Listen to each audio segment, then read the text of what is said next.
Hello students, English with Arijit sir YouTube চ্যানেলে তোমাদেরকে welcome. আশা করছি তোমরা খুব ভালো আছো। তো আমরা পড়তে শুরু করেছিলাম ক্লাস 11-এর সেকেন্ড সেমিস্টারের অ্যালিয়াস জিমি ভ্যালেন্টাইন গল্পটি, যার একটা পার্ট আমি আপলোড করেছি। যারা তোমরা এখনও ওই পার্টের ভিডিওটি দেখোনি, প্রথম পার্টটা অবশ্যই দেখে নিও, তাহলে তোমাদের সেকেন্ড পার্টটা বা পুরো গল্পটা বুঝতে অনেক বেশি সুবিধা হবে। তো আজকের গল্পটা শুরু করব, তবে তার আগে তোমাদেরকে আমি একটু আগের দিনের ক্লাসটা মনে করিয়ে দিতে চাই যে আগের দিনে আমরা কতদূর পর্যন্ত পড়েছিলাম। তো আগের দিনে আমরা জেনেছিলাম যে জিমি ভ্যালেন্টাইন, যিনি হলেন একজন খুব নটোরিয়াস স্ট্রিপ বাগলার্স, অর্থাৎ খুব কুখ্যাত একজন সিধেল চোর, যে সিন্ধুক ভেঙে টাকা লুটপাটের কাজ করে, সে জেল থেকে ছাড়া পাচ্ছে এবং জেল থেকে ছাড়া পাওয়ার পর সে আবারও পরপর 3টে সিন্ধুক ভেঙে টাকা লুটের ঘটনা ঘটাচ্ছে এবং ক্ষতির পরিমাণটা এতই বেশি হয়ে যাচ্ছে যে তখন এই ঘটনাটার দায়িত্ব দেওয়া হচ্ছে বা জিমিকে ধরবার দায়িত্বটা গিয়ে পড়ছে একজন ইমিনেন্ট ডিটেকটিভের হাতে, যার নাম হলো বেন প্রাইস। বেন প্রাইস তাকে ধরবার ভার বা দায়িত্ব পাচ্ছে। এতদূর পর্যন্ত আমরা মোটামুটি পড়েছিলাম, খুব রাফ সামারি করলাম, খুব ছোট করে সামারি করে বললাম। তো দেখো, তারপর থেকে আজকে আমরা পড়ছি কি বলেছে দেখো। Ben Price knew Jimmy's habits. Ben Price জিমির অভ্যাস বা তার স্বভাবগুলো জানতো। কিভাবে জানতে পেরেছিল? না, হি হ্যাড লার্ন দেম, অর্থাৎ সে তার এই অভ্যাসগুলো জানতে পেরেছিল while working on the Springfield case. যখন স্প্রিংফিল্ডের ওই ঘটনাটা নিয়ে কাজ করছিল তখন কিন্তু তার এই স্বভাবগুলো জানতে পেরেছিল। তার স্বভাবগুলোর মধ্যে কি কি আছে? না, লং জাম্পস অর্থাৎ দীর্ঘ লম্ফন, কুইক গেটঅ্যাওয়েজ দ্রুত চম্পট দেওয়া বা ঘটনাস্থল থেকে পালিয়ে যাওয়া, নো কনফেডারেটস অর্থাৎ কোনো সঙ্গী না রাখা। কনফেডারেটস কথাটা মনে হচ্ছে কম্প্যানিয়ন, মানে কাজের কোনো সঙ্গী রাখতো না, একা একাই কাজ করতো। And a test for good society, এবং সভ্য সমাজের সঙ্গে মেলামেশা করার যে একটা প্রবণতা। দিজ ওয়েজ, এই সমস্ত বৈশিষ্ট্যগুলোই হ্যাড হেল্প মিস্টার ভ্যালেন্টাইনকে সাহায্য করেছিল টু বিকাম, হয়ে উঠতে, নোটেড বিখ্যাত, as a successful dodger of retribution, সুকৌশলে কঠোর সাজার হাত থেকে পাশ কাটিয়ে যেতে, সফল হওয়ার ক্ষেত্রে। দেখো, এখানে ডজার কথাটার মানে হচ্ছে পাস কাটিয়ে যাওয়া। এটা আমরা ফুটবল খেলার সময় এই টার্মটা ইউজ করি, যে একজন প্লেয়ার অন্য একজন প্লেয়ারকে ডজ করে বেরিয়ে গেল, মানে পাস কাটিয়ে চলে গেল। আর রেট্রিবিউশন কথাটার মানে হচ্ছে এখানে কোনো কাজের জন্য প্রাপ্য পুরস্কার। এখানে হচ্ছে যে কঠোর সাজা।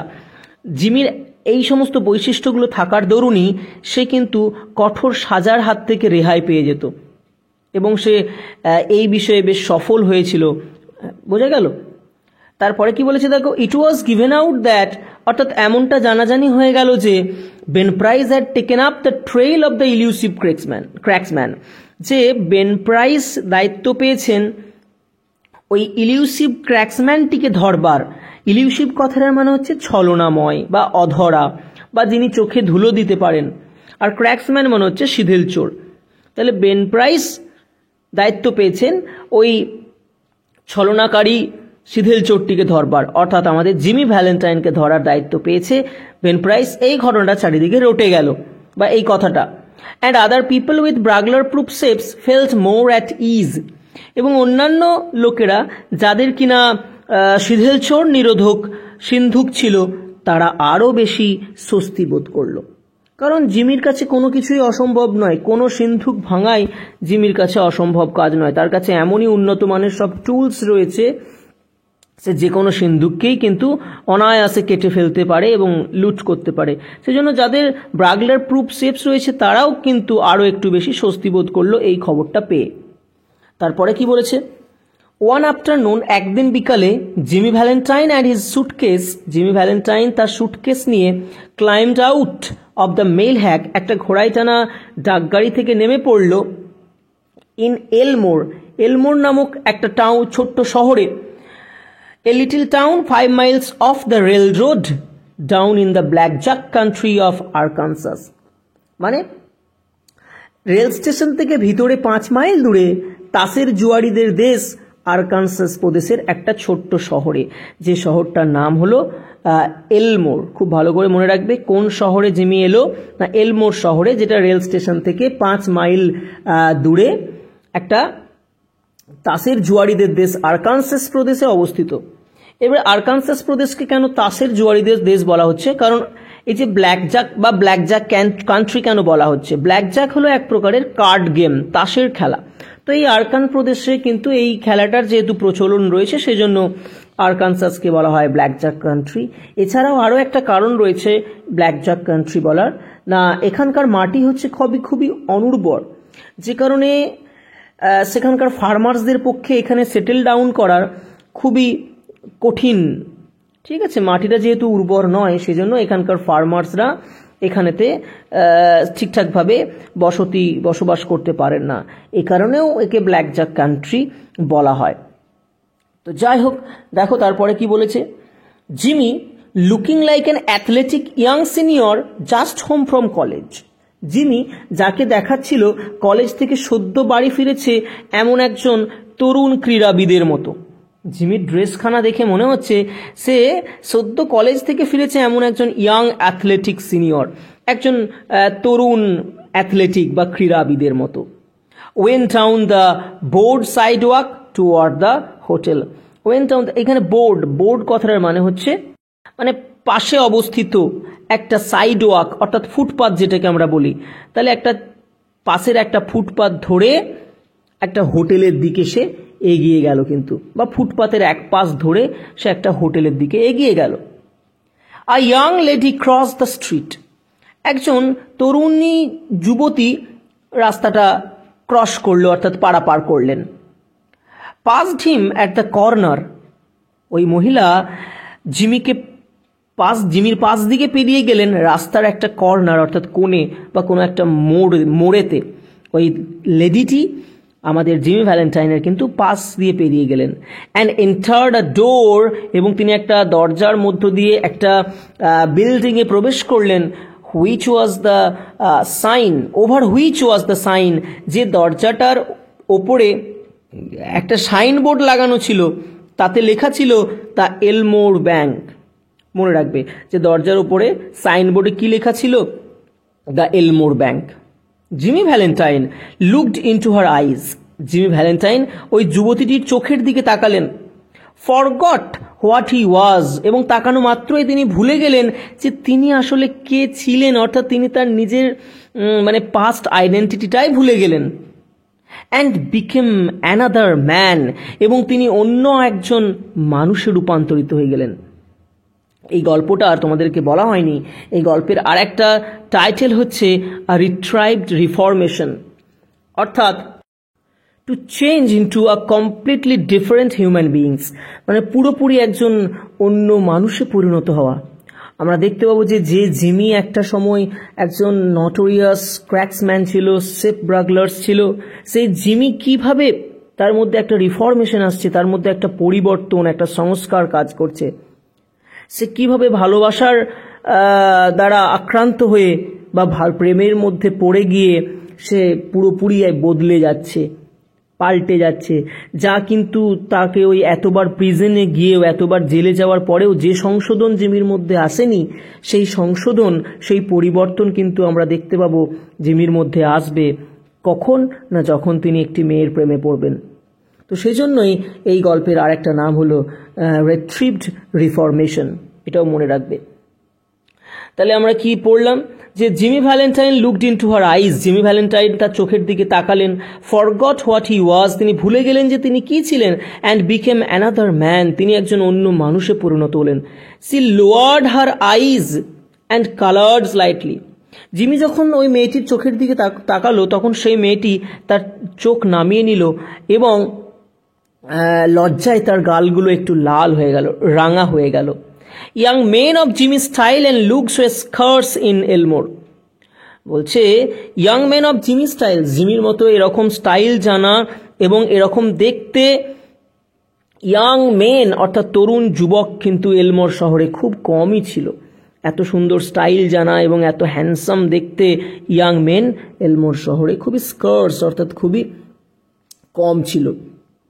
তারপর কি বলেছে, Jimmy collared a boy loafing on the steps of the banks as if he were one of the stockholders.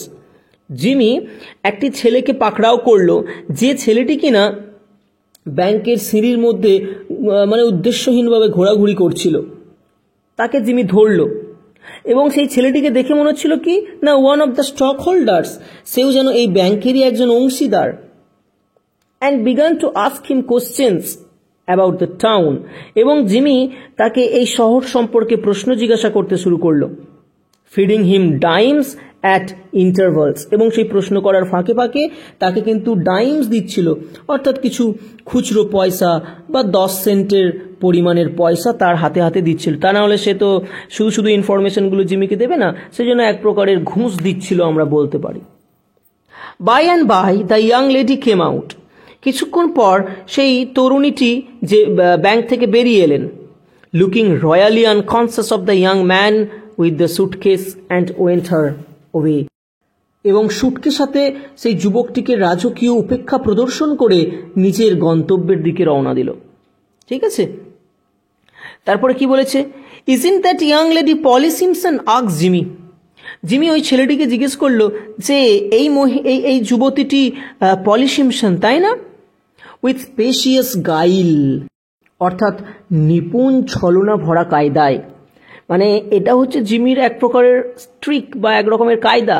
সে তার একটা মানে ইচ্ছা মতো মন গড়া একটা নাম বলে দিল, দিয়ে সে জানছে যে তাহলেই কিন্তু ছেলেটা কি করবে না ওই মেয়েটার, ওই যুবতীটির অ্যাকচুয়াল নামটা তাকে বলবে।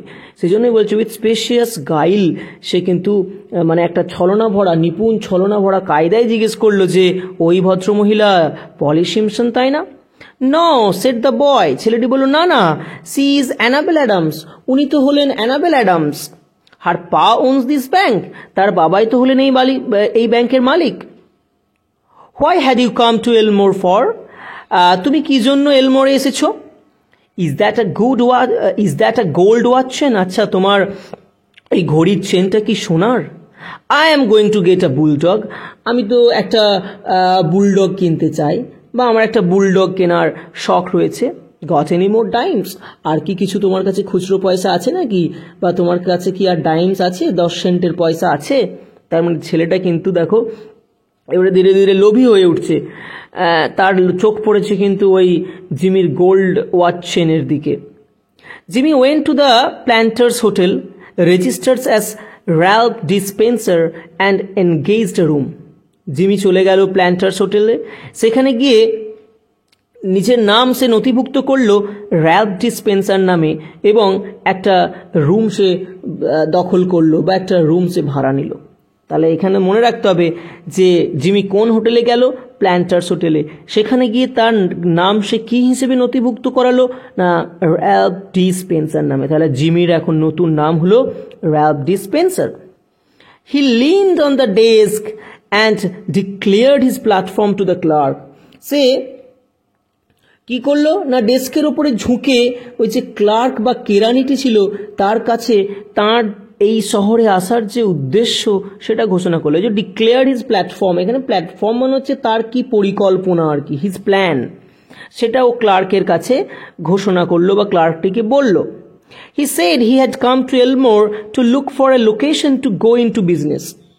সে জানালো, সে ওই ক্লার্কটিকে জানালো যে সে এলমোর শহরে এসেছে ব্যবসার নামার জন্য একটা জায়গার খোঁজে। সে একটা ব্যবসা করতে চায়, সেই জন্য সে এলমোর শহরে জায়গার খোঁজে এসেছে। হাউ ওয়াজ দ্য সু business now in the town, এই শহরে জুতোর ব্যবসার কীরকম সম্ভাবনা রয়েছে, মানে জুতোর ব্যবসা শুরু করলে এখানে কীরকম চলবে। He had thought of the সু বিজনেস, সে জুতোর ব্যবসা শুরু করার কথা ভেবেছে। ওয়াজ দেয়ার অ্যান ওপেনিং, এখানে কি এই ব্যবসা চালানোর কোনো সুযোগ রয়েছে, মানে এই ব্যবসা শুরু করলে কি ভালো চলতে পারে, এরকম জানার চেষ্টা করছে। The clerk was impressed by the clothes and manners of Jimmy. জিমির ক্লোথস অর্থাৎ পোশাক আশাক এবং তার ম্যানার্স অর্থাৎ তার যে কি বলবো আচার আচরণের দ্বারা কিন্তু ইমপ্রেসড হলেন, অর্থাৎ মুগ্ধ হলেন, প্রভাবিত হলেন। কারণ আমরা জানি Jimmy is a highly stylish man, মানে প্রচণ্ড রকমের একজন স্টাইলিশ কেতাদুরস্ত একজন ইয়াং ম্যান। তো তার সেই সমস্ত ফ্যাশন দেখে, তার সেই ক্লোথস দেখে, ম্যানার্স দেখে, আচার আচরণ দেখে কিন্তু ক্লার্কটা খুব ভালোভাবে ইমপ্রেসড বা মুগ্ধ হয়ে গেলেন। He himself was something of a pattern of fashion to the thinly gilded youth of Elmore. এলমোরে যে অল্প সংখ্যক ফ্যাশনেবল ইয়াংরা আছে, অর্থাৎ মানে বেশ ফ্যাশন জানা ছেলেপুলেরা রয়েছে, তাদের মধ্যে একজন হলেন বা তাদের কাছে এক প্রকারের গুরুর মতো হলেন এই ক্লার্কটি নিজেও। মানে এই ক্লার্কটি নিজেও একজন অত্যন্ত ফ্যাশনেবল ম্যান, ঠিক আছে। But he now perceived his shortcomings, কিন্তু জিমিকে দেখে সে তার নিজের খামতিগুলোর কথা বুঝতে পারলো, যে তার ম্যানার্সের মধ্যে, তার স্টাইলের মধ্যে, পোশাক পরিচ্ছদের স্টাইলের মধ্যে, কথাবার্তা বলার স্টাইলের মধ্যে কি কি শর্টকামিংসগুলো রয়েছে, কি কি খামতিগুলো রয়েছে, সেগুলো সে জিমিকে দেখে বুঝতে পারলো। While trying to figure out Jimmy's manner of tying his four-in hand, he cordially gave information. বলছে কি না, জিমির বিশেষ ধরনের ওই টাই বাঁধার কায়দাটা বোঝার ফাঁকে ফাঁকে, এই যে 4 in hand স্টাইলে, জিমি তার টাইটা বেঁধেছে একটা বিশেষ স্টাইলে, যেটা হলো 4 in hand স্টাইল। এই স্টাইলে জিমি বাঁধা টাইটাকে লক্ষ্য করার মধ্যেই সে আন্তরিকভাবে, কর্ডিয়ালি মানে আন্তরিকভাবে, গেভ ইনফরমেশন, অর্থাৎ জিমিকে বিভিন্ন তথ্য সরবরাহ করতে লাগলো। তার চোখ রয়েছে জিমির টাইয়ের দিকে, যে জিমি কিভাবে টাইটা বেঁধেছে, আমি তো এভাবে টাইটা বাঁধি না। সেই জন্য সে খুব ভালো করে জিমির টাই বাঁধার কৌশলটা লক্ষ্য করছে এবং তারই ফাঁকে ফাঁকে জিমিকে বিভিন্ন ইনফরমেশন সরবরাহ করছে। Yes, there ought to be a good opening in the shoe line. হ্যাঁ, এখানে জুতোর ব্যবসার সম্ভাবনা খুব ভালোই, বা এখানে জুতোর ব্যবসা করলে বেশ ভালোই চলবে। There wasn't an exclusive shoe store in the place. এই শহরে আলাদাভাবে শুধু জুতোই বিক্রি করে এমন কোনো দোকান নেই। The dry goods and general stores handle them. যে সমস্ত শুকনো খাবারের দোকান রয়েছে বা সব রকম মাল বিক্রি করে এমন যে দোকানগুলো, তারাই কিন্তু এই জুতোর ব্যবসাটাও সামলায়। তার শুধুমাত্র জুতোর কোনো দোকান নেই। Specially business in all lines was fairly good. প্রায় সব রকমের লাইনের ব্যবসায় এখানে ভালো চলবে। Hoped mister Spencer would decide to locate in Elmore. ওই ব্যক্তিটি আশা করেন যে মিস্টার স্পেন্সার তার ব্যবসার কেন্দ্র হিসেবে এলমোর শহরকেই বেছে নেবেন। এই যে বলছে hoped mister Spencer would decide to locate in Elmore. Locate মানে হচ্ছে এখানে তার ব্যবসাটাকে শুরু করার যে কেন্দ্র, ব্যবসা শুরু করার কেন্দ্র হিসেবে তিনি এই এলমোর শহরটাকেই বেছে নেবেন। He would find it a pleasant town to live in and the people very sociable. তিনি এই শহরটাকে বেশ মনোরম শহর বলেই ভাববেন এবং এখানকার মানুষজনকেও তার বেশ সোসিয়েবল, অর্থাৎ বেশ মিশুকে বলেই মনে হবে, বেশ সামাজিক বা মিশুকে বলে মনে হবে। Mr. Spencer thought he would stop over in the town a few days and look over the situation. Mr. Spencer ভাবলেন যে he would stop over in the town a few days, তিনি কয়েকদিন এই শহরে থেকে যাবেন, and look over the situation, এবং পুরো পরিস্থিতিটা তিনি বেশ খতিয়ে দেখবেন যে এখানে ব্যবসা করলে চলবে কিনা, হঠাৎ করে কোনো ব্যবসা শুরু করে দিলে তো চলবে না, এখানে কীরকম কাস্টমার্স আসবে, কীরকম পজিশন এখানকার, এই সমস্ত ব্যাপার সিচুয়েশনগুলো তিনি কিন্তু দেখবেন বলে কয়েকদিন এই শহরেই থেকে যাওয়ার সিদ্ধান্ত নিলেন। No, the clerk needn't called the boy. না, ক্লার্কের বয়কে, হোটেলের বয়কে ডাকবার প্রয়োজন নেই কো। ক্লার্কের ওই হোটেলের যে বয়েরা থাকে তাদেরকে ডাকার প্রয়োজন নেই। He would carry up his suitcase himself. তার সুটকেসটা সে নিজেই বহন করবে। কেন না, ইট ওয়াজ রাদার হেভি, এটা খুবই ভারী। কেন ভারী? আমরা জানি যে ওই সুটকেসের মধ্যে প্রচুর পরিমাণ টুলস রয়েছে, স্পেশালি টেম্পার স্টিল দিয়ে বানানো অনেক যন্ত্রপাতি রয়েছে, ধাতুর যন্ত্রপাতি, কাজেই এটা খুব ভারী।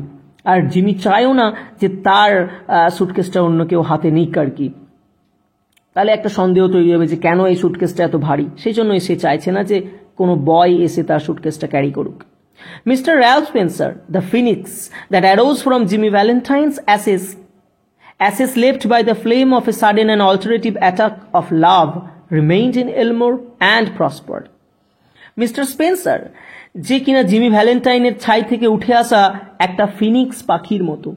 তাহলে দেখো এখানে একটা আমাদেরকে মিথোলজিক্যাল রেফারেন্স পাচ্ছি, যে ফিনিক্স হচ্ছে একটা বার্ড, যে বার্ডটা যখন বৃদ্ধ হয়ে যায়, বুড়ো হয়ে যায়, তখন এই বার্ডটা কিন্তু নিজেকে নিজে পুড়িয়ে ফেলে, কোনো একটা চিতায় গিয়ে নিজেকে পুড়িয়ে ফেলে, এবং তার ফলে যে ছাই বা অ্যাশ তৈরি হয়, সেই অ্যাশ থেকে কিন্তু আবার একটা নতুন ফিনিক্স বার্ডের জন্ম হয়। তাহলে এখানে বলা হচ্ছে যে র্যালফ ডিসপেন্সার হচ্ছে জিমি ভ্যালেন্টাইনের অ্যাশ থেকে উঠে আসা একটা Phoenix, ashes left by the flame of a sudden and alternative attack of love। যে অ্যাশ বা যে ছাইটা তৈরি হয়েছিল কিভাবে, না হঠাৎ করে, কি করে তৈরি হয়েছিল, না ভালোবাসার এক হঠাৎ এবং রূপান্তরকারী অগ্নিশিখার দহনের ফলে। মানে জিমি ভ্যালেন্টাইন একটা ভালোবাসার দ্বারা আক্রান্ত হয়েছেন, sudden and alternative attack of love, এক চকিত এবং রূপান্তরকারী ভালোবাসার একটা ফ্লেম অর্থাৎ অগ্নিদহনের ফলে এই ছাইটা তৈরি হয়েছিল, এবং যে ছাই থেকে র্যালফ ডিসপেন্সারের জন্ম হয়েছে। সেই র্যালফ ডিসপেন্সার রিমেইনড ইন এলমোর শহরে রয়ে গেলেন অ্যান্ড প্রসপার্ড, এবং তিনি ধীরে ধীরে কিন্তু অগ্রগতিও বা উন্নতিও করতে লাগলেন। He opened a shoe store, তিনি একটা জুতোর দোকান খুললেন, and secured a good run of trade, এবং তার সেই জুতোর ব্যবসা কিন্তু বেশ ভালোই চলতে লাগলো। Socially he was also a success, সামাজিক দিক থেকেও জিমি কিন্তু বেশ ভালোই সাফল্য পেলেন। অ্যান্ড মেড মেনি ফ্রেন্ডস, তার অনেক মানুষের সঙ্গে বন্ধুত্ব হলো। And he accomplish the wish of his heart, এবং সে তার হৃদয়ের বা মনের ইচ্ছাও পূরণ করলো। He met Miss Annabel Adams, তিনি মিস অ্যানাবেল অ্যাডামসের সঙ্গে দেখা করলেন। And became more and more captivated by her charms, এবং অ্যানাবেলের চার্মস অর্থাৎ তার যে মাধুর্য, তার দ্বারা তিনি আরও বেশি করে ক্যাপটিভেটেড হলেন, অর্থাৎ কি বলবো এখানে, আরও গভীরভাবে তিনি আকৃষ্ট হলেন, অনেক গভীরভাবে তিনি আবদ্ধ হয়ে পড়লেন। মানে যত বেশি তিনি অ্যাডামসকে দেখলেন, তার চার্মস দ্বারা তিনি আরও বেশি করে ক্যাপটিভেটেড, বন্দী হয়ে গেলেন। At the end of a year the situation of Ralph dispenser was this, একটা বছর পেরিয়ে যাওয়ার পর, একটা বছরের শেষে মিস্টার র্যালফ স্পেন্সারের অবস্থাটা ছিল ঠিক এরকম। He had won the respect of the community, সে জনসাধারণের বা জনসমাজের কাছে রেসপেক্ট অর্জন করেছে, অর্থাৎ সম্মান বা শ্রদ্ধা অর্জন করেছে। গোটা কমিউনিটি এখন তাকে রেসপেক্ট করে। হিজ শু স্টোর ওয়াজ ফ্লারিশিং, তার জুতোর ব্যবসাও বেশ ফুলে ফেপে উঠেছে বা রমরমিয়ে চলছে। And he and Annabel were engage to be married in 2 weeks, এবং 2 সপ্তাহের মধ্যে তার এবং অ্যানাবেল অ্যাডামের বিয়েও কিন্তু ঠিক হয়ে গেছে। Mister Adams, the typical plodding country banker, approved of Spencer. Mister Adams, যিনি হলেন অ্যানাবেল অ্যাডামসের পিতা, যাকে এখানে বলা হয়েছে একজন টিপিক্যাল, মানে একজন of a very different kind, অদ্ভুত রকমের প্লডিং মনে হচ্ছে খুবই পরিশ্রমী কান্ট্রি ব্যাংকার, একজন গ্রামীণ ব্যাংকের ওনার বা মালিক, অ্যাপ্রুভড অফ স্পেন্সার, তিনিও স্পেন্সারকে তার মানে জামাই হিসেবে কিন্তু স্বীকৃতি দিয়েছেন। অ্যানাবেলের বাবা মিস্টার অ্যাডামসও কিন্তু জিমিকে তার জামাই হিসেবে মেনে নিয়েছেন। অ্যানাবেলস pride in him almost equalled her affection, অর্থাৎ জিমিকে নিয়ে অ্যানাবেলের গর্ব তার প্রতি ভালোবাসা বা অনুরাগেরই সমতুল্য। মানে জিমিকে নিয়ে সে যতটা ভালোবাসে জিমিকে, ঠিক ততটাই জিমিকে নিয়ে সে গর্ববোধও করে। He was as much at home in the family of mister Adams and that of Annabel's married sister as if he were already a member. বলছে তিনি অর্থাৎ জিমি মিস্টার অ্যাডামসের পরিবারে এবং অ্যানাবেল অ্যাডামসের বিবাহিতা দিদির মানে বাড়িতে এতটাই মেলামেশার ক্ষেত্রে এতটাই স্বাচ্ছন্দ্য বোধ করেন যে তাকে দেখে মনে হয় তিনি যেন ইতিমধ্যেই সেই পরিবারের একজন সদস্য হয়ে গেছেন। মানে এতটাই সে, এই যে এখানে একটা ফ্রেজ ছিল অ্যাট হোম, এই ফ্রেজটার মানে হচ্ছে স্বাচ্ছন্দ্য বোধ করা। মিস্টার অ্যাডামসের বাড়িতে এবং অ্যানাবেলের বিবাহিত দিদির বাড়িতে তিনি মেলামেশার ক্ষেত্রে এতটাই স্বাচ্ছন্দ্য বোধ করেন যে যেন মনে হয় তিনি ইতিমধ্যেই ওই পরিবারেরই একজন সদস্য হয়ে গেছেন। One day Jimmy sat down in his room, একদিন জিমি তার রুমে বা কক্ষে বসলেন। অ্যান্ড রোড দিস লেটার, এবং বসে তিনি এই চিঠিটা লিখলেন। Which mail to the safe address of one of his old friends in Saint Louis, এবং তারপর তিনি সেন্ট লুইতে তার পুরনো এক বন্ধুর নিরাপদ ঠিকানায় সেই চিঠিটা পাঠিয়ে দিলেন। কি লিখলেন চিঠিতে? খুব ইম্পর্টেন্ট, ডিয়ার ওল্ড প্যাল, অর্থাৎ প্রিয় পুরনো বন্ধু। প্যাল মানে হচ্ছে এখানে বন্ধু আর কি, ফ্রেন্ড, অর্থাৎ প্রিয় বন্ধু। I want you to be at Sullivan's place in Little Rock next Wednesday night at 9 o'clock. পরের বুধবার রাত্রি 9টার সময় আমি চাই যে তুমি লিটল রকের যে সুলিভান্সের জায়গা রয়েছে সেখানে আমার সঙ্গে দেখা করো। খুব ভালো করে মনে রাখবে যে কোথায় দেখা করছে, কখন দেখা করছে, কি বারে দেখা করছে। তাহলে বুধবার রাত্রে 9টার সময় লিটল রকের যে সুলিভান্সের জায়গা রয়েছে সেখানেতে জিমি চাইছে তার বন্ধুর সঙ্গে দেখা করতে। I want you to wind up some little matters for me. আমি চাই তুমি আমার হয়ে বেশ কিছু ছোটোখাটো ব্যাপারে বা বিষয়ে নিষ্পত্তি করে দাও। এই যে উইন্ড আপ মনে হচ্ছে নিষ্পত্তি করে দেওয়া বা মিটিয়ে দেওয়া। আমার হয়ে ছোটোখাটো কয়েকটা ব্যাপারে তুমি নিষ্পত্তি করবে বা মিটিয়ে দেবে। And also I want to make you a present of my kit of tools. এবং আমি চাই আমার যে যন্ত্রপাতির কিট বা সেটটা রয়েছে সেটা তোমাকে উপহার হিসেবে দিয়ে দিতে। তাহলে বুঝতে পারছো জিমি কেমন পরিবর্তন হয়েছে। তার সব থেকে প্রিয় যে সেট অফ টুলস ছিল, যন্ত্রপাতির যে সেটটা ছিল, সেটা পর্যন্ত সে কিন্তু স্যাক্রিফাইস করছে, দিয়ে দিতে চাইছে। I know you will be glad to get them. আমি জানি এটা পেয়ে তুমি খুবই আনন্দিত হবে। You couldn't duplicate the lot for $1,000। তুমি এমনকি 1000 টাকা খরচ করলেও এই সেটটার বা এই সেট অফ টুলসটা কিন্তু ডুপ্লিকেট বানাতে পারবে। সে Billy, I have quit the old business a year ago. জানো বিলি, আমি না আমার পুরনো যে বিজনেস বা পুরনো যে ব্যবসা বা পুরনো যে কাজ, অর্থাৎ ওই সিন্ধুক ভাঙার কাজ, সেটা আমি কিন্তু ছেড়ে দিয়েছি 1 বছর আগে। I have got a nice store. এখন একটা আমার চমৎকার দোকান আছে। I am making an honest living. এখন আমি সৎভাবে বাঁচছি, সৎ পথে রোজগার করছি। And I am going to marry the finest girl on earth 2 weeks from now। আর এখন থেকে 2 সপ্তাহের মধ্যেই আমি দুনিয়ার সব থেকে সেরা মেয়েটিকে, সব থেকে চমৎকার মেয়েটিকে বিয়ে করতে চলেছি। ইটস দ্য অনলি লাইফ বিলি, দ্য স্ট্রেট ওয়ান। বলতে গেলে চলে বিলি, জানো তো, এটাই হলো একমাত্র জীবন, সোজা পথে জীবনযাপন করাটা। I wouldn't touch $1 of another man's money for $1 million. এখন যদি আমাকে কেউ 1 মিলিয়ন বা লক্ষ লক্ষ ডলার টাকাও কেউ আমাকে দেয়, আমি তাও কিন্তু অন্য কারোর কোনো কানা করিও আর ছোঁবো না। এই যে বলছে I wouldn't touch $1 of another man's money now for $1 million। এখন 1 মিলিয়নের বিনিময়েও আমি অন্য কোনো ব্যক্তির $1 টাকাও স্পর্শ করব না। আফটার আই গেট ম্যারিড, বিয়ে হয়ে যাওয়ার পর, I am going to sell out. আমি আমার এই ব্যবসাপত্র বেচে দেবো। অ্যান্ড গো ওয়েস্ট, এবং পাশ্চাত্যে চলে যাব। Where there won't be so much danger of having old scores brought up against me. যেখানে পুরনো অপরাধের কারণে আমার ওপর কোপ পড়ার আর কোনো বিপদ থাকবে না। মানে আমার যে সমস্ত পুরনো রেকর্ডসগুলো রয়েছে তার জন্য হয়তো আমাকে যে কোনো সময়, জিমিকে আমরা জানি যে বেন প্রাইস খুঁজছে, তাহলে যে কোনো সময় বেন প্রাইস কিন্তু তাকে খুঁজে বের করে আবার লকআপে পুরে দিতে পারে। তাই বলছে আমি যদি পাশ্চাত্যে চলে যাই, ওয়েস্টে চলে যাই, তাহলে সেখানে এই সমস্ত আমার যে পুরনো অপরাধ, সেই পুরনো অপরাধের কারণে আমাকে কিন্তু আর কোনো নতুন করে বিপদে পড়তে হবে না। তারপরে বলেছে আই টেল ইউ বিলি, সি ইজ অ্যান অ্যাঞ্জেল। আমি তোমাকে বলছি শোনো বিলি, সে হলো কিন্তু একজন পরী। অর্থাৎ আমি যে মেয়েটিকে বিয়ে করতে চলেছি সে কিন্তু একজন পরীর মতো সুন্দরী। সি বিলিভস ইন মি, সে আমাকে বিশ্বাস করে। And I wouldn't do another crooked thing for the whole world. আর এখন গোটা পৃথিবীর বিনিময়েও বা গোটা পৃথিবী বললেও আমি কিন্তু আর একটাও কোনো খারাপ কাজ আমি করব না, অন্যায় কাজ আমি করব না সারা জীবনে। Be sure to be at Sully's, তুমি কিন্তু নিশ্চয়ই ওই সুলিভান্সের প্লেসে এসো। For I must see you, কারণ তোমার সঙ্গে আমাকে দেখা করতেই হবে। I will bring along the tools with me, আমি আমার সঙ্গে করে কিন্তু ওই যন্ত্রপাতিগুলো নিয়ে যাব। তাহলে এইটা হলো চিঠিটা। এই চিঠিটা কিন্তু অত্যন্ত সিগনিফিক্যান্ট একটা চিঠি। এই চিঠিটা থেকে আমরা জানতে পারছি যে জিমির মধ্যে কি র্যাডিক্যাল চেঞ্জটা ঘটেছে, তাই না? যে Jimmy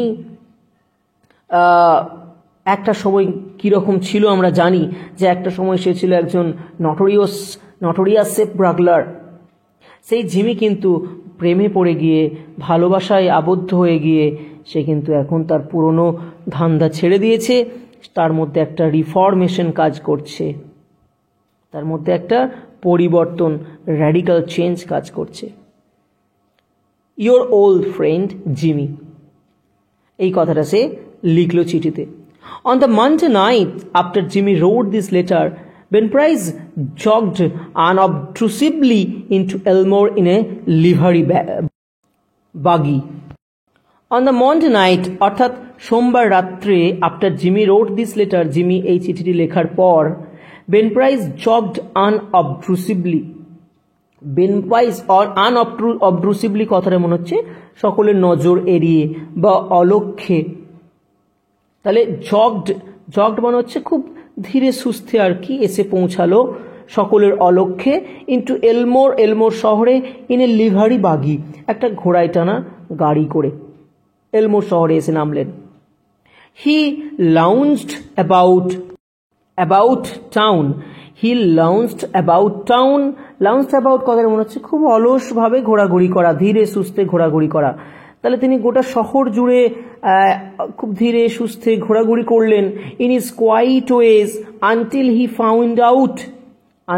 found out what he wanted to know, তিনি যেটা জানতে চাইছিলেন সেটা যতক্ষণ না পর্যন্ত তিনি জানতে পারলেন ততক্ষণ তিনি বেশ ধীরে সুস্থে গোটা শহরটা ঘুরে বেড়ালেন। তিনি কি জানতে চাইছিলেন? যে জিমি এখন কোথায় রয়েছে। From the drug store across the street from Spencer's shoe store, he got a good look at Ralph Dispenser. অর্থাৎ স্পেন্সারের জুতোর দোকানের উল্টো দিকের রাস্তায় অবস্থিত একটি ওষুধের দোকান থেকে তিনি র্যালফ ডিসপেন্সারকে বেশ ভালো করে দেখতে পেলেন। রাস্তার অপর দিকে স্পেন্সারের জুতোর দোকান একদিকে এবং রাস্তার অপর দিকে হচ্ছে একটা ড্রাগ স্টোর অর্থাৎ ওষুধের দোকান। সেই ওষুধের দোকান থেকে তিনি কিন্তু র্যালফ ডিসপেন্সারকে খুব ভালো করে দেখতে পেলেন এবং দেখে মনে মনে কি বলছেন? Going to marry the banker's daughter are you Jimmy? Jimmy, তুমি তো ওই ব্যাংক মালিকের মেয়েকে বিয়ে করতে চলেছো, তাই না? Said Ben to himself, Ben Price নিজের মনে মনে বললেন, সফটলি, খুব আস্তে আস্তে। ওয়েল, আই ডোন্ট নো, আচ্ছা যাকে, আমি জানি না। তার মানে উনি পুরো বিষয়টাই জেনে গেছেন আর কি। জিমির সম্পর্কে তিনি এই শহরে এসে ভালোভাবে খোঁজ নিয়েছেন যে জিমি এখন শু স্টোর খুলেছে, জিমি ব্যাংকারের মেয়েকে বিয়ে করতে চলেছে, ব্যাংক মালিকের মেয়েকে। তো এগুলো জানার পরেও তিনি বলছেন যে ওয়েল, আই ডোন্ট নো, যাকে, আমি জানি না তুমি কি করছো। The next morning Jimmy took breakfast at the Adamses, পরের দিন সকালে জিমি অ্যাডামসদের ওখানেই তার ব্রেকফাস্ট বা প্রাতরাশ করলেন, অ্যাডামসদের বাড়িতে। He was going to Little Rock that day, তিনি ওই দিনকে লিটল রকে যাচ্ছিলেন to order his wedding suit, অর্থাৎ তার বিয়ের স্যুট বা পোশাক অর্ডার করতে বা বায়না দিতে, and buy something nice for Annabel, এবং অ্যানাবেলের জন্য সুন্দর কিছু উপহার কিনতে। That would be the first time he had left town since he came to Elmore, অর্থাৎ মানে এলমোরে আসার পর থেকে এই প্রথম সে শহরের বাইরে যাচ্ছিল। It had been more than a year now since those last professional jobs, অর্থাৎ তার আগের পেশার শেষ কাজগুলো করার পর 1 বছরেরও বেশি সময় কেটে গিয়েছে। And he thought he could safely venture out, এবং সেই জন্য সে ভেবেছিল সে নিরাপদেই বাইরে যেতে পারে। অর্থাৎ তার লাস্ট যে কাজগুলো সেই করেছিল, পরপর 3টে ব্যাংক রবারির যে কাজ সে করেছিল, সেফ ক্র্যাকিংয়ের কাজ সে করেছিল, তারপর থেকে 1 বছর, অলমোস্ট 1 বছর বা 1 বছরেরও বেশি, মোর দ্যান 1 ইয়ার কেটে গিয়েছে। সেই জন্য মানে তারপরে যেহেতু তাকে কোনোভাবে কেউ পাকড়াও করতে পারেনি, তাই না, সেই জন্য সে মনে মনে ভাবছে যে সে এখন নিরাপদেই শহরের বাইরে বেরোতে পারে। ঠিক আছে, তো গল্পটা আজকে এতদূর পর্যন্তই পড়লাম। আশা করছি পরের ক্লাসে বাকি পার্টটা শেষ করে দিতে পারবো। তো ভিডিওটা তোমরা এতক্ষণ মন দিয়ে দেখার জন্য তোমাদেরকে অনেক অনেক ধন্যবাদ। তোমরা খুব ভালো থেকো এবং ভিডিওগুলো ফলো করতে থাকো, চ্যানেলটাকে ফলো করো, তোমাদের কোনো অসুবিধা হবে না পরীক্ষার জন্য। তো ঠিক আছে, থ্যাংক ইউ, পরের ভিডিওতে দেখা হচ্ছে।